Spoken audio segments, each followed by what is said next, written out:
जितनी भी state lands है उसका विज़िट किया, उसकी मेजरमेंट्स किए हैं, तो अल्हम्दुलिल्लाह इस हवाले से जो है ना वो जो एयर स्ट्रिप के लिए लैंड वो आइडेंटिफाई हो चुकी है और उसकी डिमार्केशन भी हो चुकी है। इंशाअल्लाह ये बहुत जल्दी इस पे काम शुरू हो जाएगा। जैसे ही सॉफ्ट एयर स्ट्रिप हमारे पास तैयार हो जाती है तो इंशाल्लाह यहाँ से जो है ना वो प्रॉपर उसकी टेस्ट फ़्लाइट भी होगी और यहाँ से जो एयर एम्बुलेंस का ऑपरेशन है वो बाकायदा शुरू होगा। इसमें एक टाइम पे 1 पेशेंट ही इसमें जो सीनियर मेडिकल ऑफिसर्स हैं वो होंगे और इसके अलावा पायलट होगा और पेशेंट होगा और एक ही अटेंडेंट उनके साथ। इसके लिए जो पार्किंग है वो प्रॉपर वो भी उसका टेंडर हो चुका है। वो अल्हम्दुलिल्लाह वो जो इंफ्रास्ट्रक्चर है वो साथ बनेगा, यहाँ पार्क भी होगा और इमरजेंसी की सूरत में अवेलेबल भी होगा। मुल्तान ऑलरेडी जो है वो एयरपोर्ट मौजूद है, वहाँ हमारी एम्बुलेंसेस जो स्पेशली इसके लिए स्पेसिफाइड है एडवांस्ड इक्विपमेंट के साथ और जो डॉक्टर्स हैं उनके साथ वो अवेलेबल होंगे फ़ौरी तौर पे। वहाँ जैसे ये लैंड करेगा फ़ौरी तौर पे वो यहाँ से शार्टेस्ट पास जो है ना वो इसकी खूबी ये है जो हमारे पास एयर एम्बुलेंस है ये सॉफ्ट जो रनवे उस पर भी उतर जाती है। तो हमारे पास लैंड हो गई, एक्वायर हो गई और उस पर हमारी कोशिश है जल्द से जल्द जो है ना उसको सॉफ्ट रनवे में तब्दील करके यहाँ पे हम जो पेशेंट शिफ्ट हैं उसका अमल शुरू करेंगे। कंसल्टेंट्स वो हमें रिकमेंड करेंगे और वो एडवाइस करेंगे कि जी वाकई ये पेशेंट एम्बुलेंस की रिक्वायर्ड है। फिर इसको हम हेड क्वार्टर की जो टीम है उसके साथ मिलकर फाइनल करेंगे। इंशाल्लाह फिर फाइनली उसको जो है ना वो शिफ्ट करेंगे अगर रिक्वायर्ड होगा। अलबरका उर्दू की वीडियोस देखने के लिए हमारा चैनल सब्सक्राइब कीजिए और बेल आइकॉन को क्लिक कीजिए ताकि आप हमारी आने वाली वीडियोस से बाखबर रह सकें। बिस्मिल्लाहिर्रहमानिर्रहीम, अस्सलाम वालेकुम। मैं हूँ हिना और आप देख रहे हैं अलबरका उर्दू। आज अलबरका उर्दू की टीम मौजूद है रेस्क्यू ऑफिस बखर में। एयर एम्बुलेंस का जो है वो आगाज़ होने जा रहा है। एयर एम्बुलेंस आने वाली थी, क्यों नहीं आई, क्यों रुकावटों का शिकार हो गई, क्या यहाँ पर उसको लैंड करवाने के लिए जगह नहीं थी या इश्यूज़ पीछे कुछ और हैं। यहाँ पर मौजूद हम जो ऑफिसर हैं, डिस्ट्रिक्ट ऑफिसर हैं इमरजेंसी के, उनसे बात करने की कोशिश करेंगे और देखेंगे कि आखिर उनका क्या कहना है इस तमाम तर चीज़ों के हवाले से। एक टूर भी देंगे आपको, तमाम तर चीज़ें दिखाएंगे आपको। अलबरका ऑफिसर बखर उबैद साहब इस टाइम हमारे साथ मौजूद हैं, इनसे बात करेंगे और देखेंगे कि एयर एम्बुलेंस आखिर इतनी ताख़ीर का शिकार क्यों है, आएगी तो किस तरीके से फैसिलिटेट किया जाएगा आवाम को। तमाम तर चीज़ें जानेंगे इन्हीं की ज़बानी। अस्सलाम वालेकुम। जी वालेकुम अस्सलाम मैडम, कैसे हैं सर? जी अल्हम्दुलिल्लाह। सर क्या कहना चाहेंगे, एयर एम्बुलेंस की आने में इतनी देर क्यों? जी बेसिकली एक तो डेफिनेटली कि बहुत बड़ा प्रोजेक्ट है, मैडम सीएम साहबा का एक इनिशिएटिव है और इसमें इसकी जो एग्जीक्यूशन है इसको हमारा डिपार्टमेंट जनाब डॉक्टर रिजवान नसीर साहब सदारा इम्तियाज़ उनकी अनथिक मेहनत कोशिश की वजह से ये इंशाअल्लाह जल्दी स्टार्ट हो जाएगा। डेफिनेटली इसकी कुछ रिक्विजिशंस हैं, जिस तरीके से प्रॉपर इसके लिए एयरपोर्ट और एयरलैंड स्ट्रिप के लिए वो इसके लिए हम जो है ना वो स्ट्रगल कर रहे हैं बड़े अरसे से। इसमें जनाब डिप्टी कमिश्नर बकर जो हैं अली अकबर भिंडर साहब और ADACR साहब ज़फ़र नकवी साहब मुस्तकिल तकरीबन 2 हफ़्तों से हमने जितनी भी स्टेट लैंड्स है उसका विज़िट किया, उसकी मेजरमेंट्स किए हैं। तो अल्हम्दुलिल्लाह इस हवाले से जो है ना वो जो एयर स्ट्रिप के लिए लैंड वो आइडेंटिफाई हो चुकी है और उसकी डिमार्केशन भी हो चुकी है। इंशाअल्लाह ये बहुत जल्दी इस पे काम शुरू हो जाएगा। जैसे ही सॉफ्ट एयर स्ट्रिप हमारे पास तैयार हो जाती है तो इंशाल्लाह यहाँ से जो है ना वो प्रॉपर उसकी टेस्ट फ़्लाइट भी होगी और यहाँ से जो एयर एम्बुलेंस का ऑपरेशन है वो बाकायदा शुरू हो जाएगा। सर एक एयर एम्बुलेंस में एक टाइम में कितने पेशेंट को रेस्क्यू किया जा सकता है? जी एयर एम्बुलेंस में एक टाइम पे 1 पेशेंट ही रेस्क्यू होगा। जी सर। एयर एम्बुलेंस में इसके अलावा अगर बाकी अमले की बात की जाए तो उनमें कौन कौन मौजूद है? जी उसमें जो सीनियर मेडिकल ऑफिसर्स हैं वो होंगे और इसके अलावा पायलट होगा और पेशेंट होगा और एक ही अटेंडेंट उनके साथ होगा। क्या डॉक्टर भी उसमें कोई मौजूद होंगे? जी सीनियर मेडिकल ऑफिसर वो डॉक्टर्स ही होंगे वो। हाँ जी। अच्छा सर, इसके अलावा जैसे नॉर्मल फ़ीवर के लिए भी आपको कॉल कर दी जाती है कि आ जाएं, पेशेंट की तबीयत ख़राब है, जबकि पेशेंट स्टेबल होता है उसे खुद हॉस्पिटल ले जाया जा सकता है। तो इस तरीके से कैसे अवाम इस चीज़ को जज करे कि ये पेशेंट जो है ये एयर एम्बुलेंस में ले जाने के काबिल है या वो डिज़र्व करता है कि वो एयर एम्बुलेंस में जाए? जी मैडम इसके लिए डिपार्टमेंट ने स्पेशल जो क्राइटेरिया है वो डिवाइस किया है, इसके लिए पैरामीटर जो है ना वो डिवाइस किए हैं, और उसके बाद जो हेल्थ डिपार्टमेंट है यानी कि DHQ हॉस्पिटल से इसी पैरामीटर्स को देखते हुए जो है ना वो सारी जो रिक्वायरमेंट है, वो जो सारी डिटेल है वो हम हेड क्वार्टर के साथ शेयर करते हैं, वो इसका एनालिसिस करते हैं और उसके बाद वो अप्रूवल देते हैं। तो वहाँ से फिर जो है ना वो पेशेंट DHQ से फिर अकॉर्डिंगली जो रेफरिंग हॉस्पिटल है वहाँ पे एयर एम्बुलेंस के थ्रू रेफ़र होता है। सर, कितने टाइम को कवर करेगी ये एयर एम्बुलेंस? जैसे एक अगर मेजर कोई बंदा डिजीज़ में है या कोई सीरियस कंडीशन में है, अगर उसको नॉर्मली जाते हुए 4 से 5 घंटे लगते हैं, तो किस हद तक टाइम को कवर देगी ये एयर एम्बुलेंस? देखें, जो क्रिटिकल पेशेंट होता है डेफिनेटली जिस तरह से हमारा नियर बाई टीचिंग हॉस्पिटल है वो मुल्तान है, और इससे रफ़ रोड्स कंडीशन को देखते हुए 4 से 4.5 घंटे लगते हैं, और ये तो टाइम लगता ही लगता है। लेकिन जो रोड्स कंडीशन है वो इतनी पुअर हैं तो पेशेंट की सूरत हाल भी दौरान ट्रैवलिंग ज़्यादा ख़राब हो जाती है।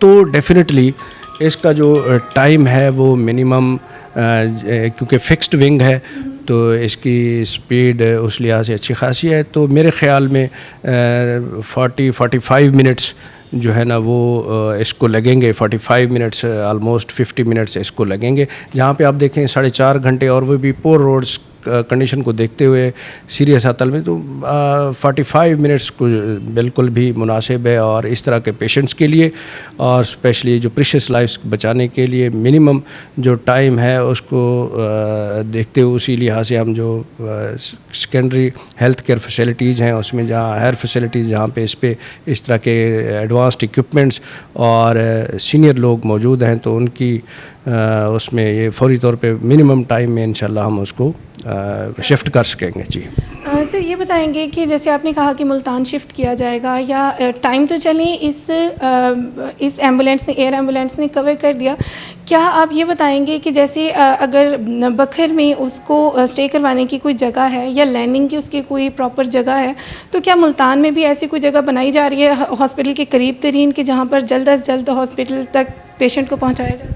जी, यहाँ पे तो एयर स्ट्रिप का काम शुरू हो चुका है। जिस तरह से मैंने पहले अर्ज़ किया, लैंड आइडेंटिफाई हो चुकी है, वो एक मेजर काम था। चूँकि 1.2 किलोमीटर की रिक्वायरमेंट है उसके लिए, तो वो बिल्कुल स्ट्रेट पट्टी 1.2 किलोमीटर, और जो लैंडिंग और फ्लाइंग जोन हो वो भी क्लियर हो उसके लिए, साथ कोई ट्रांसमिशन लाइंस ना हों, वो एरिया दरख्त बड़े ना हों, ताकि वो सेफली लैंड कर सके और फ्लाई कर सके।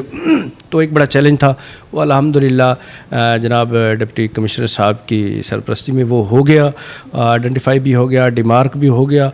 तो वो उस पे काम इंशाल्लाह बहुत जल्द स्टार्ट तो हो चुका है, ये बहुत जल्द कंप्लीट हो जाएगा।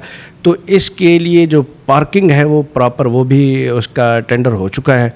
वो अल्हम्दुलिल्लाह वो जो इंफ्रास्ट्रक्चर है वो साथ बनेगा, यहाँ पार्क भी होगा और इमरजेंसी की सूरत में अवेलेबल भी होगा यहाँ वक्त। और दूसरा, जहाँ तक आपने मुल्तान की बात में, मुल्तान ऑलरेडी जो है वो एयरपोर्ट मौजूद है, वहाँ हमारी एम्बुलेंसेस जो स्पेशली इसके लिए स्पेसिफाइड है एडवांस्ड इक्विपमेंट के साथ, और जो डॉक्टर्स हैं उनके साथ वो अवेलेबल होंगे फौरी तौर पे। वहाँ जैसे ये लैंड करेगा फौरी तौर पे वो यहाँ से शॉर्टेस्ट पास जो है ना वो डिफाइंड है ऑलरेडी, उसके थ्रू वो नियर बाई जो सेकेंडरी हॉस्पिटल है वो वहाँ तक हेल्थ केयर फैसिलिटी। सर, बखर जैसे पसमानदा इलाके में ये एक बहुत ही खुश आइन चीज़ है कि इतनी एक फैसिलिटेट किया जा रहा है आवाम को। ये बताएंगे कि जैसे दरिया बखर से कलूर कोट तक का एक एरिया बनता है, तो ये एम्बुलेंस कितने एरिया को कवर करेगी? जैसे आपने बताया कि DHQ से सारी इन्फॉर्मेशन ली जाएगी कि क्या पेशेंट इस काबिल है या नहीं कि उसे एयर एम्बुलेंस पर रेफ़र किया जाए। तो क्या कहना चाहेंगे इस हवाले से, कितने एरिया को कवर करेंगे? क्या THQs के साथ भी ये काम करेंगे या सिर्फ DHQ के साथ काम करें? जी, एक्चुअली जो मेकनिज़्म है पेशेंट ट्रांसफ़र सर्विस का वो ये है कि लोअर हेल्थ फैसिलिटी से हायर हेल्थ फैसिलिटी, डेफिनेटली कोई भी पेशेंट है वो RHC में उसकी अगर उसके कंसर्न्ड स्पेशलिस्ट नहीं है या एडवांस्ड इक्विपमेंट नहीं है तो वो THQ में फिर रेफ़र होता है। तो अगर THQ में उस लिहाज से वो एडवांस इक्विपमेंट नहीं है तो फिर वो DHQ में, और फिर अगर RHC में ही ऐसा पेशेंट है जहाँ पे वो समझते हैं कि जी ये THQ नहीं डायरेक्ट ये DHQ जाए, डेफिनेटली कंसल्टेंट तो ज़्यादातर यहीं पे है, तो यहाँ पे उसकी जो मेडिकल एग्जामिनेशन होता है फिर वो RHC से डायरेक्ट DHQ में शिफ्ट हो जाता है।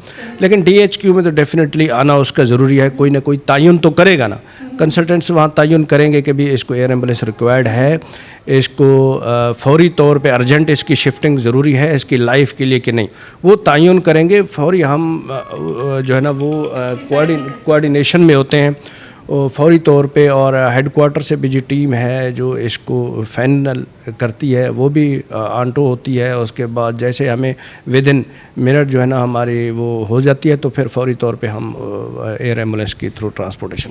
सर ये बताएंगे कि टोटल कितना टाइम दरकार होगा इस तमाम तर प्रोसीजर को रिकवर के एयर एम्बुलेंस के लिए? देखें, इसके लिए जो मिनिमम हमारी कोशिश ये है कि जो मेटेलिक एयर स्ट्रिप है उसकी बजाय सॉफ्ट, ये इसकी खूबी ये है जो हमारे पास एयर एम्बुलेंस है ये सॉफ्ट जो रनवे उस पे भी उतर जाती है।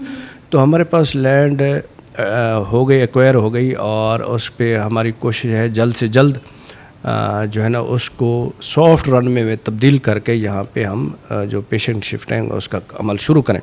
डेफिनेटली कुछ डेज़ तो लगेंगे, लेकिन यह है कि वो जितना मिनिमम टाइम में पॉसिबल होगा इंशाल्लाह वो हम स्टार्ट करें। सर ये बताएंगे कि जैसे आपने अभी कहा कि पेशेंट को रेफ़र करना और ये तमाम तर चीज़ें, आप आवाम को क्या पैगाम देना चाहेंगे कि वो हाइपर ना हो, या एकदम से जैसे एम्बुलेंस की बात होती है, आपकी बाइक कहीं पर जाती है तो ये कहा जाता है कि जी बाइक क्यों, गाड़ी क्यों नहीं आई, उन्हें गाड़ी चाहिए होती है। तो क्योंकि अब एयर एम्बुलेंस यहाँ पर आ रही है तो ये भी ज़ाहिर बात है आपको टेंशन का सामना करना पड़ेगा कि वो बार बार इसी चीज़ की डिमांड करेंगे कि हमारे पेशेंट को यहाँ, क्योंकि हर इंसान बेहतर से बेहतरीन की तरफ जाता है ख़ास तौर पे इलाज के मामले में, तो उस चीज़ को फेस करने के लिए आपके साथ तक रेडी? देखें, इस मामले पे तमाम जो डिस्ट्रिक्ट एडमिनिस्ट्रेशन है, हेडक्वार्टर और हॉस्पिटल उस सब का कंसेंसस है, और यहाँ पे कंसल्टेंट्स माशाल्लाह अल्हम्दुलिल्लाह मौजूद हैं और DHQ में तमाम फैसिलिटीज़ मौजूद है। और डेफिनेटली लोग तो कहते हैं, लेकिन इसका तयन जिस तरह से मैंने अर्ज़ किया पहले, इसका तयन करेंगे कंसल्टेंट्स, वो हमें रिकमेंड करेंगे और वो एडवाइस करेंगे कि जी वाकई ये पेशेंट एम्बुलेंस के रिक्वायर्ड है। फिर इसको हम हेडक्वार्टर की जो टीम है उसके साथ मिलकर फाइनल करेंगे इंशाल्लाह, फिर फाइनली उसको जो है ना वो शिफ्ट करेंगे अगर रिक्वायर्ड होगा तो। सर मेरा लास्ट क्वेश्चन है कि मेंटेनेंस की अगर बात की जाए, फॉर एग्जांपल कोई एमरजेंसी है खुदा न खास्ता, उसमें हमें एक जो है एयर एम्बुलेंस की ज़रूरत है, नीड है, बट वो मेंटेनेंस के लिए गई हुई है, क्या इसके पीछे कोई बैकअप है? क्या कोई और एम्बुलेंस आकर रिकवर करेगी या नहीं? जी बिल्कुल, इसके लिए एयर एम्बुलेंस मौजूद है ऑलरेडी 2 जोन्स में।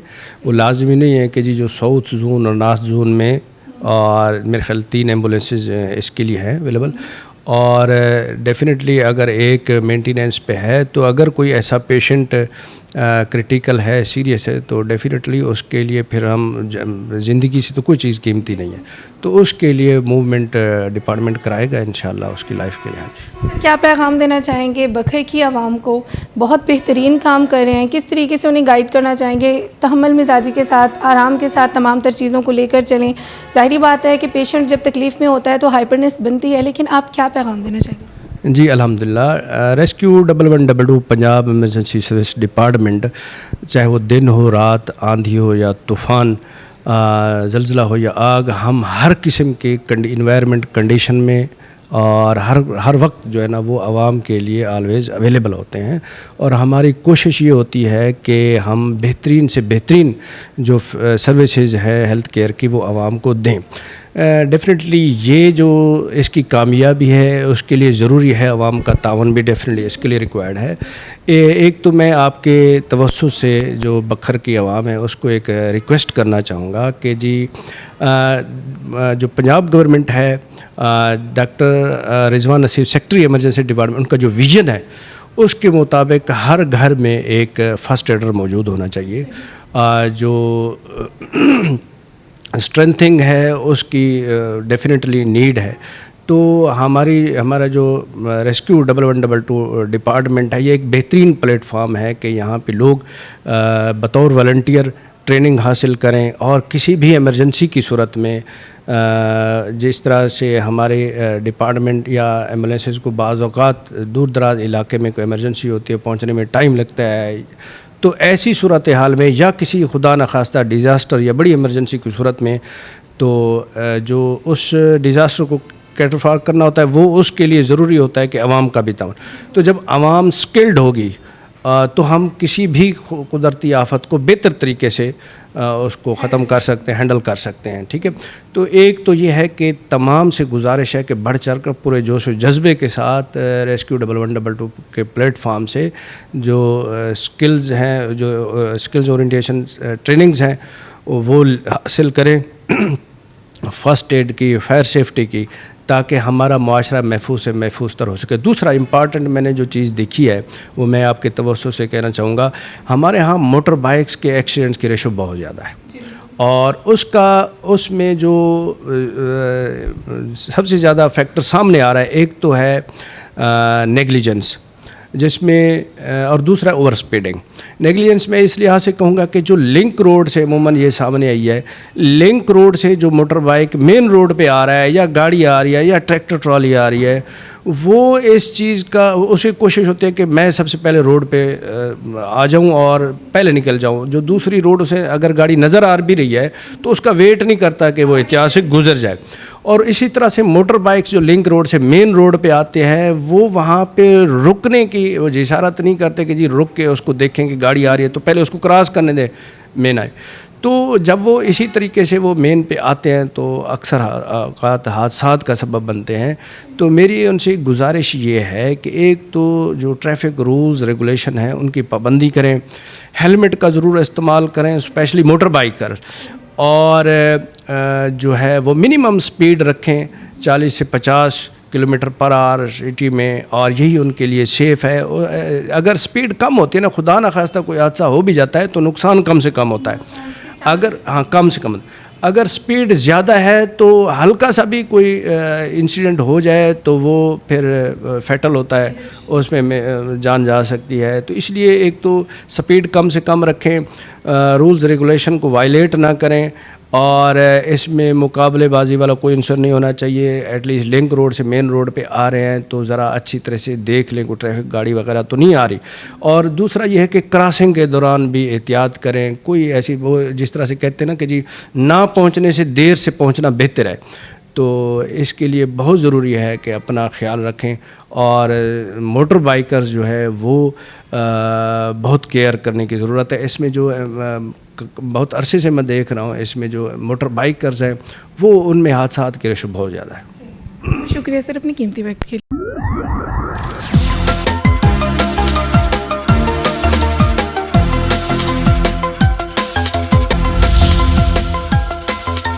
सुनो, देखो और बोलो, अल बरका उर्दू।